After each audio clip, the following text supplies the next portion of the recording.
Bismillahirrahmanirrahim. Assalamualaikum warahmatullahi wabarakatuh. Halo puhaba pemirsa BBG TV. Niba kesempatan supun uranyo. Kita akan bahas padum-padum hal menyangkut kelanjutan dari pembahasan baru suput yang siadri akan undang salah sirau Ustadz kita yaitu Ustadz Mustafa yang baru kali kita bahas tentang adab-adab di dalam membaca Al-Quran, yang insyaallah nih Pak Suput yang berbahagia kita akan kita bahas tentang mukjizat daripada baca Al-Quran. Jadi supaya kita juga sama-sama dadupu kita baca Al-Qurannya kan hanya sekedar baca manteng, dan sebagai insan hamba yang taat kepada Allah, segala sesuatu yang kita lakukan mungkin dengan hati kita secara pribadi pasti mengharap imbalan. Mudah-mudahan kebaikan-kebaikan yang Tanyo lakukan nantinya akan mendapat pahala, akan mendapat faedah ataupun ilmu-ilmu terbaru dari segala yang ada duku. Jadi halo pemirsa BBG TV, ini kesempatan syukur uranyo. Mari kita simak sama-sama tentang mukjizat kita baca Al-Quran. Tapi sebelumnya, halo pemirsa BBG TV, kita berhenti siat kita undang oleh Ustadz kita nih Mbak uranyo kepada Ustadz Mustafa kena nelangkah laju nedu saja lun kena mungkin mengatam pro hai mempadum-padum menyangkut dengan mukjizat membaca Al-Quran. Assalamualaikum warahmatullahi wabarakatuh. Waalaikumsalam warahmatullahi wabarakatuh. Jadi Pak Ustaz lagi jadi menekan sigolom lun pegah lun ke Pak Ustaz nak kena pegah baru kita kali tadi bersama dua kita pegah di dalam baca Al-Qurannya nak adab-adab tertentu. Salah saboji menyihana salah ulun dua baru adab-adab di dalam baca Al-Quran. Yang pertama wudu, kemudian berpakaian, kemudian bacaan dan sebagainya harus tepat sesuai dengan kaidah dalam membaca Al-Quran. Jadi alhamdulillah BBG TV juga menambah ilmunya. Mudah-mudahan ada benar manfaat yang lebih daripada ketika gedenya kada depu ada pada baca Al-Qurannya, kemudian harus kamu sebagai orang awamnya harus mendepu sih manfaat daripada baca Al-Qurannya atau mukjizat di dalam membaca Al-Qurannya. Sulung Pak Ustaz. Pencerahan ke kamu lagak pertanyaan Moroyo. Assalamualaikum warahmatullahi wabarakatuh. Waalaikumsalam warahmatullahi wabarakatuh. Alhamdulillah rabbil alamin alladzi arsala rasulahu bil huda wa dinil haq liyudhhirahu 'ala ad-din kulli wa kafa billahi shahida. Asyhadu an la ilaha illallah wahdahu la syarika lah wa asyhadu anna sayyidana Muhammadan 'abduhu wa rasuluh. Qala Allah Ta'ala fi kitabihil karim, a'udzu billahi minasy syaithanir rajim, bismillahirrahmanirrahim. Inna nahnu nazzalna dzikra wa inna lahu lahafizun. Shadaqallahul azim. Ma'syarul muslimin yang dimuliakan oleh Allah Subhanahu wa taala. Sebagaimana yang kami tanya oleh Pak Mahmud Guno, sambungan dari yang baru, mukjizat dari Al-Qurannya. Sebenarnya Al-Qurannya sendiri adalah sebuah mukjizat daripada Rasulullah sallallahu alaihi wasallam yang tinggal di katanya bahasan ini, yaitu Al-Quran.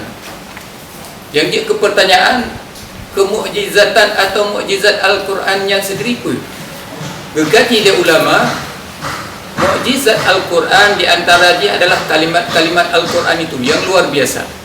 Selain bacaannya yang luar biasa indah, kemudian setelah indah liriknya, indah juga maknanya. Selainnya, mukjizat Al-Quran adalah Al-Qurannya dijaga oleh Allah Subhanahu wa taala semenjak diturunkan sampai akhir zaman. Sebagaimana ayat yang saya bacakan menurut A'udzu billahi minasyaitonir rajim. Bismillahirrahmanirrahim. Inna nahnu nazzalna dzikra wa inna lahu lahafizun. Sesungguhnya kami telah menurunkan Al-Quran dan sesungguhnya kamilah yang menjaga Al-Quran itu. Makanya Al-Quran ini ada jaminan dari Allah dijaga, itu salah satu mukjizatan Al-Quran sendiri. Bagaimana Allah menjaga Al-Quran? Dengan dimudahkan orang-orang menghafalnya. Tani yang gino. Nah, pehan sabuh kitab yang dia file manusia dari phone sampai ke nelu. Kayak aja hampir hana atau jadakan hana. Tapi Al-Quran, jangankan di negara Tanyo Indonesia, di negara di seluruh dunia ribuan orang menghafal Quran. Ini menandakan bahwa Al-Qurannya dijaga oleh Allah Subhanahu wa ta'ala. Kemudian Al-Quran sendiri pernah menantang orang-orang yang mereka ingin merubah Al-Quran, yang mereka ragu tentang Al-Quran. Sebagaimana firman Allah Subhanahu wa ta'ala dalam surat Al-Baqarah. Ya, kita baca ini. A'udzu billahi minasy syaithanir rajim. Bismillahirrahmanirrahim. Wa in kuntum fi raibin mimma nazzalna ala 'abdina fa'tu bi suratin min mithli wad'u syuhada'akum min dunillah in kuntum shadiqin fa in lam taf'alu wa lan taf'alu fattaqun nar allati waquduha an-nas wal hijarah wa'iddat lil kafirin.